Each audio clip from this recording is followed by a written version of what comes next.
CBSE Biology Class 10 Chapter 9 Heredity and Evolution Part 4a. Let us learn the biology chapters through questions and answers which most of the students prefer. Note that PG here is for page, PR for paragraph in your textbook, and questions are in yellow color while answers are in white color.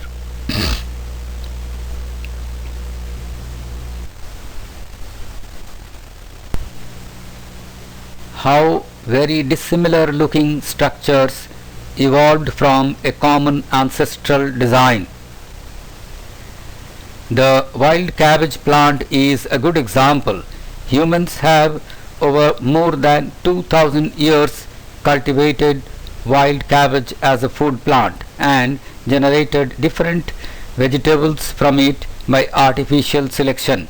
Some farmers have wanted to select for very short distances between leaves and have bred the cabbage we eat. Some have wanted to select for arrested flower development and have bred broccoli, or for sterile flowers and have made the cauliflower. Some have selected for swollen parts and come up with kohlrabi. Some have simply looked for slightly larger leaves and come up with a leafy vegetable called kale.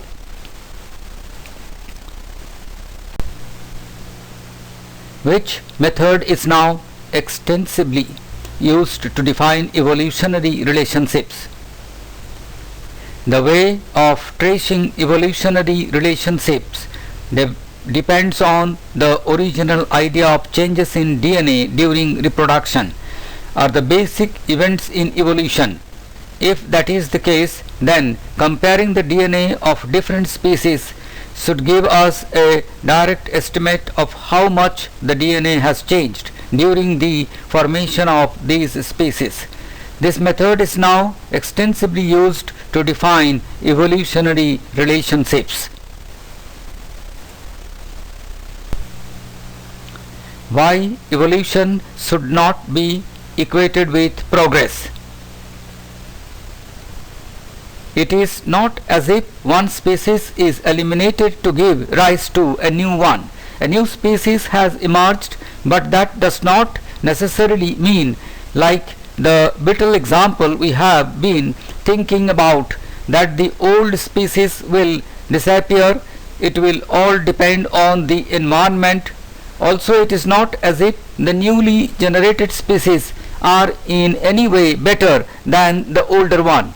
It is just that natural selection and genetic drift have together led to the formation of a population that cannot reproduce with the original one. In fact, there is no real progress in the idea of evolution. Evolution is simply the generation of diversity and the shaping of the diversity. Did human beings evolve from the chimpanzees? It is not true that human beings have evolved from chimpanzees. Rather, both human beings and chimpanzees have a common ancestor a long time ago. That common ancestor is likely to have been neither human or chimpanzee. Also, the first step of separation from that ancestor is unlikely to have resulted in modern chimpanzees and human beings.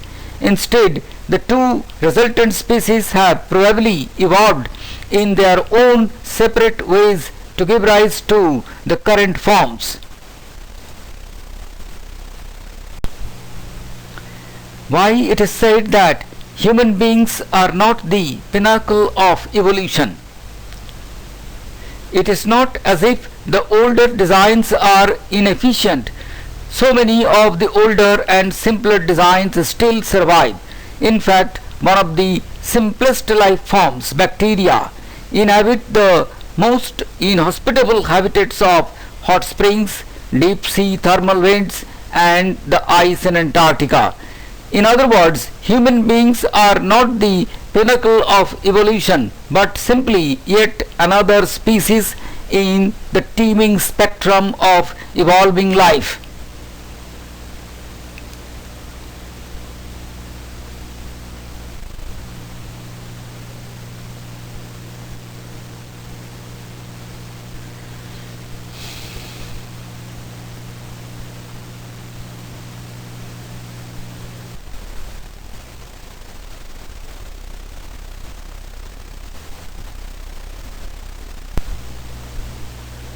Which tools were used for tracing human evolution?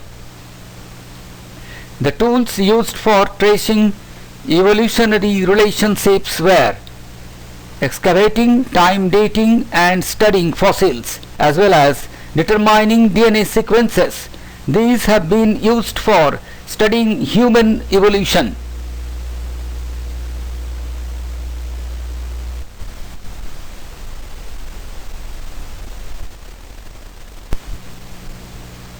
Is there any biological basis of human races? There is a great diversity of human forms and features across the planet, so much so that for a long time people used to talk about human races. Skin color used to be the commonest way of identifying these so-called races. Some were called yellow, some black, white or brown. A major question debated for a long time was, have these apparent groups evolved differently? Over recent years, the evidence has become very clear. The answer is that there is no biological basis to the notion of human races. All humans are a single species.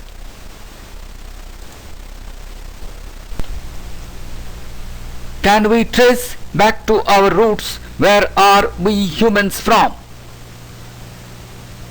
Regardless of where we have lived for the past few thousand years, we all come from Africa. The earliest members of the human species, the Homo sapiens, can be traced there. Our genetic footprints can be traced back to our African roots.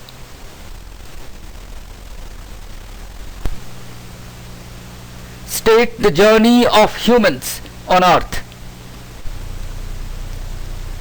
A couple of 100,000 years ago, some of our ancestors left Africa while others stayed on. They spread across Africa. The migrants slowly spread across the earth from Africa to West Asia, then to Central Asia, Eurasia, South Asia, East Asia. They traveled down the islands of Indonesia and the Philippines to Australia, and they crossed the Bering Land Bridge to the Americas. They did not go in a single line, so they were not traveling for the sake of traveling. Obviously, they went forwards and backwards with groups, sometimes separating from each other, sometimes coming back to mix with each other, even moving in and out of Africa. You can see the Bering Land Bridge here.